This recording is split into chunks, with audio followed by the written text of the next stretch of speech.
How are you feeling now as you get nearer to fight night? Really confident, really excited. Just looking forward to getting to fight night now. Obviously, I'm looking forward to weighing in and fueling up, but obviously just looking forward to being part of this big event and going with my British title back. How easily do you make the weight in terms of how much of a sacrifice is it to get down to the limit?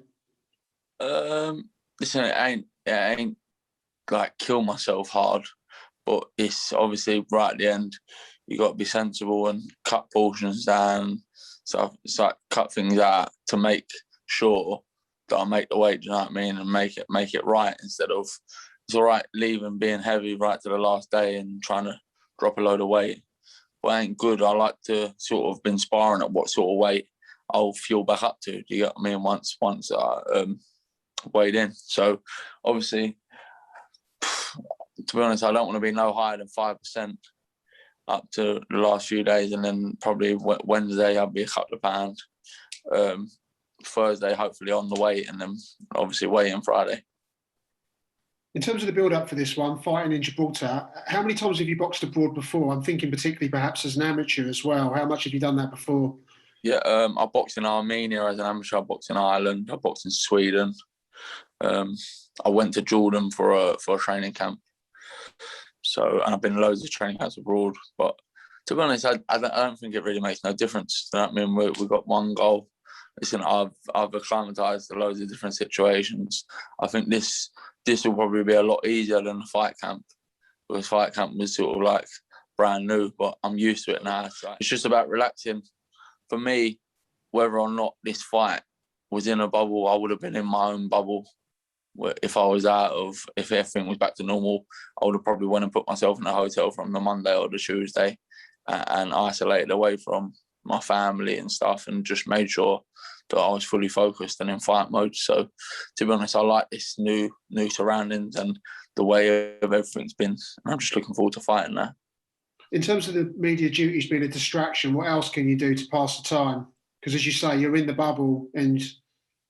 to be honest, I'm not social media mad, but fight week, it's good to obviously be quite active on your social media accounts to help boost your following, help boost your publicity and stuff. So you can sort of use that, like last time when I was in the bubble in Brentwood. I brought my Xbox. I brought like a movie thing with a load of films and stuff on. And to be honest, I watched some stuff and I played a bit of Xbox, but most of the time I was just constantly, there's loads of stuff pumping through that you got retweet, repost. So you can sort of focus more on that, when back in the day, it was about this last few days, picking up money for tickets, dropping off tickets. And I mean, there's a lot of stress and headache, which now this makes it a lot easier. In terms of JJ Metcalf, what would you say about him as an opponent? He seems, I've listened to a few of his interviews, he seems very respectful of you. He seems just a very respectful guy generally. I haven't seen any kind of bad blood or sort of that sort of grudge element coming into play. Yeah, no, obviously, listen, we both believe in our own abilities. He's a good fighter, I'm a good fighter. May the best man win on the night, and I believe that'll be me, but obviously he'll probably believe it'll be him. And as you say, we're two fighters that don't really need to start shouting our mouths off at each other. You know what I mean? It's a gentleman's sport, really. When you get in there, try and take each other's heads off, and we'll shake hands after. And just finally for me, in terms of what you're looking to achieve, you fought for the European title before. What are you still looking to achieve in the sport, Ted? I want to go all the way still. I'm still a baby in the sport. I'm still 25. I've picked up a lot of experience. I've learned a lot. If you see from when I had my bad times and my stumbling blocks, I've improved. And obviously from when I got my win against Sam Eggington, when I got back on a winning run, now this fight, I think you'll see a lot more better performance even again, like, and a lot more improvements, because just when I was in the bubble last time, the whole week, all I was thinking about is bloody hell, if I lose this, my career's over really. Like I've got to go right now to like start again and try again. And it's like when you got a young baby and a young family, it's hard to sort of try and do that to be able to keep them. And now I'm coming back in as a winner, believing I'm as good as believing in my ability, what I know I've got. You know what I mean? I can box, I can fight. and all the stuff we worked on in the gym. Plus, on the 6th of April, I'm 2 years bet free, and it's only around the corner, a couple of weeks away. It's a long time of a long period of time that I've changed myself, my life, and the way I train, the way I carry myself in boxing, the way I treat boxing, the way I care about boxing, and I'm a whole different person all round as well as fighter. You openly admitted after the fight against Sam Eggington that you'd had lost quite a bit of your confidence. Is that back now? And what's the difference between coming into a fight with confidence and without? Yeah, a lot. It's definitely back now. The confidence is definitely back. And the thing is, what I said to a lot of people is, you have resentment for the sport. When things ain't going right for you, you do it, but deep in your mind, you're thinking, why am I doing this? I hate this sport. It's just, nothing's going right for me. So you have that resentment. So you don't get the results and don't perform to your best ability, what you should be. But now, with my full confidence back, like believing in my ability again, believing things are going back right for me. It's a long period of time. I've changed my life and changed my career, and I believe now it's my time to shine. Bring all the experience that I've gained from all these big fights and start pushing on with my career. What would it mean for you to win that British title back? It mean everything for me to win the British title back, because I believe I never deserve to lose it. In my head, in my opinion, I only ever believe I deserve to lose a fight when against Sergio Garcia. Other than that, I believe that I should be 18 wins and 1 loss. But you move on, and as I showed, as long as you keep pushing, as long as you keep your head down, you'll get back to where you want to be. Where does the win put you? Are you looking at European? Are you what are you looking at? I'm not looking past this fight. This is a tough fight. James Metcalfe's a 21-0 fight. He's a good fighter, and I'm not looking past this fight. But obviously, I've done that a million times. I want to fight this person. I want to fight that person. I want this title. I want that title. All I know is by winning this fight, it's going to get me the British title back. I'm going to push into the top 5 of the IBF rankings, and I just have to wait and see what my manager and team have for me as long as I win this fight. There's a trend within the Sims gym now that people are pushing towards title, pushing towards the top levels of the sport. Craig Richards in against Bivol. Joe Cordina is coming back off of an injury. Conor Ben's looking to step up a level. You're looking to step up levels too. Is it nice kind of having this happen all at the same time for that gym and motivating each other? Yeah, of course. We all battle against each other. It's a very competitive gym. You know what I mean? In training and sparring. Like, obviously, we could do a lot of sparring, in-house sparring, but obviously we still get a lot of people come down. But you can imagine what the in-house sparring is like, and how competitive everything, and the runs and bag work, the circus, everything. You know what I mean? Everything's competitive. Everyone wants to beat each other and outdo each other. So that's why, obviously, you're seeing all these results from our gym. Yeah, Kieran Smith and Troy Williamson are in for a final eliminator for that title that you could potentially win on the weekend. Would you want to defend against them if you won? And who do you think would come through that fight?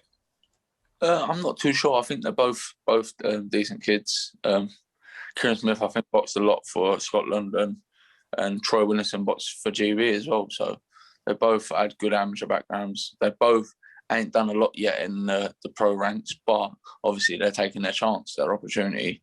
And I don't know. I don't know who will win out of that. I haven't really looked too much into it. But obviously, as I say to you, I'm not looking past JJ Metcalf. I want to get this fight away with, and then we'll see what's ahead. You made a reference or a comment a minute ago in terms of saying that you've been 2 years now bet-free.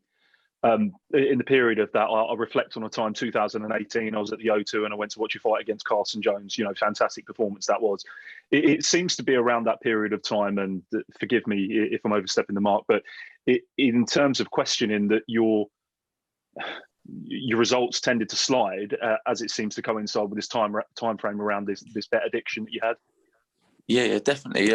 If you look at my performance against Carson Jones, I was a young, hungry fighter. And as everyone went against, if you just by you saying about that research and looking at that, if you look when I fought Sergio Garcia, that every time after I fought, Ted gets hit too much, Ted walked forward with his face.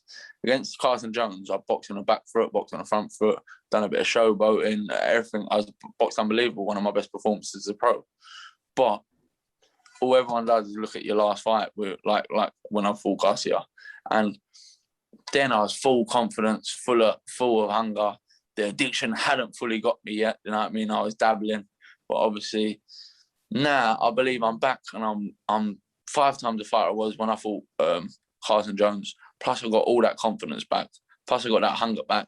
Plus, I'm in a financially stable place where I'm not boxing for the paycheck. I'm boxing to get as far as I can get. The money ain't the be all and end all now. You know what I mean? I'm financially stable. My family life's better. My outside of boxing life's better. I'm investing in myself and my career a lot more better, like with my physios, my massages, my nutrition, my vitamins, everything. So I'm looking forward now to show you and show everyone the best version of Ted Cheeseman again. Do you know what I mean? The no excuses. Do you know what I mean? Obviously, this fight you're going to see Ted Cheeseman coming off a big win against Sam Eggington with another probably half a year or so improvements again in the gym. Do you know what I mean? Working hard with Tony, good sparring, working hard in the gym, wanting to learn, leaving the gym thinking about what I've done in the gym, what I can improve in the gym, what I've been doing good, what I've been doing bad. When before, none of that was in the equation. And that's why you're going to see such a better Ted Cheeseman this fight. Yeah, all right. So 6 months ago in fight camp, you keep saying that it was one and done for you. If you're going to lose to Sam Eggington, then your career might have been over. But you did get the win, and it was a great fight. How much of a boost did that give you? Yeah, a massive boost. Obviously, everything was going wrong. Nothing was getting better in my career-wise. I'm taking these hard fights, feeling I was improving, feeling I deserved the results, but I weren't getting what I thought I deserved. But as I showed, I pushed on, I kept my head down and got the win I deserved. And now I'm in another big fight, and I'm highly confident to get the win. I hope you do. And you got a tough opponent, 21-0 against James Metcalf. Where do you rank James in all the opponents you've faced so far in your career? It's hard to say, you know what I mean? Because on paper, he's one of the best, but that's on paper, you know what I mean? Through his resume, there's no one that I can really pick off there and go, cool, that was a tough fight and he done really well. Jason Wellborn's the biggest fight, and obviously, no disrespect to Jason Wellborn, but it was sort of a fight he should be winning, do you get what I mean? And I don't know, we're going to see how good JJ Metcalf is this weekend, whether he's the real deal or whether he's found his level. We'll find out then. And you said in an interview a week ago that your mates are trying to get interviews out there in Gibraltar. Today they managed to get an interview out there. And you know what happened? I think when the tickets come out for sale, had a sort of on the terms and conditions was you had to be part of the Gibraltar Health Authority, which is like the NHS in England. So a couple of them was going to go, but when that came out, it was just like, it's pointless. He's going to end up spending a load of money and then get there and not even be able to get in the show. So it's a load of money for nothing. All right, Ted.